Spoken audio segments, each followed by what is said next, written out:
conference play, and they pick up their first victory, picking up where they left off last year. Your final score from Riley Stadium tonight, Salem 13 and the Girard Indians 3. Well, along with Gary Goddard, this is Todd Bell. And Gary, boy, this has been a big 2 weeks for the Salem Quakers. Last week, a very big win over East Liverpool, 28-7. Tonight, 13-3. Defense has given up 10 points in 2 games. The offense is moving the ball. It's more the ball control offense. And they look like a different team than they did a couple of weeks ago against Marlington. Well, the defense is gelling, and that shootout that we thought we might have didn't occur. I mean, Girard and you know, stats put away, but I mean, they have been putting up some points on the board. You know, they've been getting up into the 30 range on a couple games. They were averaging 20 a ball game. Yeah, so to come in and allow them on their second drive to get a field goal, and that's it. That's just super. The secondary really played well tonight. Came up in run support. They stopped a couple long passes, knocked them away when it looked like they might be completed. And the defense tonight, key to the win. Salem now at 2-2. They will be out of conference next week, and then 4 of the last 5 games will be back in the Metro Athletic Conference. Salem next week will host Timpkin in the final of the 4-game homestand. Gary, Salem now 2-1 on this homestand, and looking to go 3-1 next week. It's a shame with these 4 home games, only one of them was a conference game. Yeah, it would have been a nice start to have a couple conference games at home. It's going to be a tough haul afterward, too. The Quakers doing the Trumbull County route after this homestand for Howland and Niles. And got a little surprising Howland score coming up here soon. But you're right. It's a shame with the momentum that the Quakers have built here that they have to go out of conference with Timpkin, but which means that they just have to go beat Timpkin and keep that momentum going. Let's take a look at some of the final stats, Gary. 12 first downs for Salem, 13 for Girard. They had a lot on that final drive.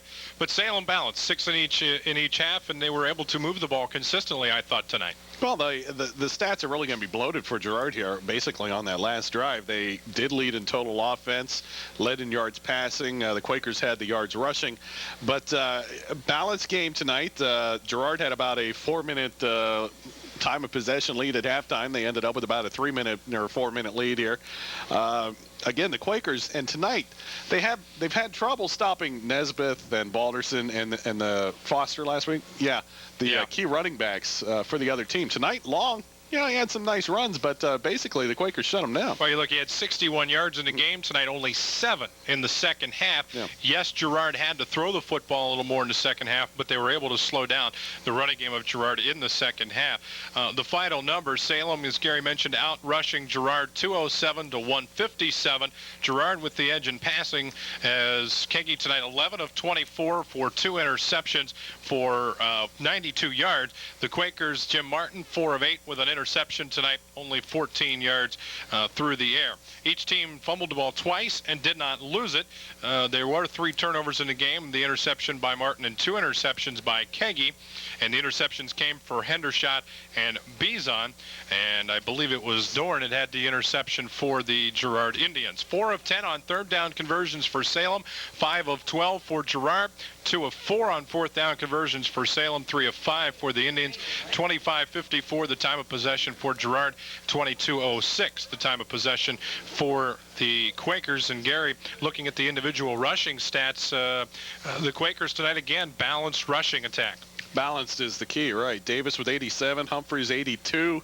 Jim Martin surprised us tonight, able to run with 38. Seems like every game Coach Bourne will throw in another wrinkle. Last week it was the option to Davis. This week Martin had a couple nice runs, gets 38 yards. Fritz didn't get into the game tonight. He had some nice yards last week for the Quakers, so he should be well rested for next week. But you know, with Coach Bourne, it's going to be a ground game, and he's got the running backs to do it. And if you can get balance like this, you could have a good year.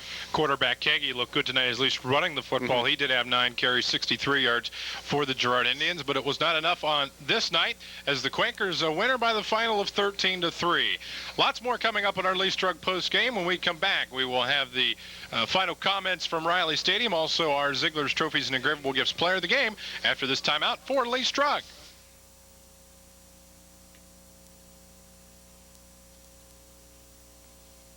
Back at Riley Stadium with Gary Goddard. This is Todd Bell, and time for our Ziegler's Trophies and Engravable Gifts player of the game. And boy, a hit scratcher tonight. Davis and Humphreys each in the 80-yard range. Jim Martin had a good game, but the defense has done it so far And we looked at the linebacker tonight.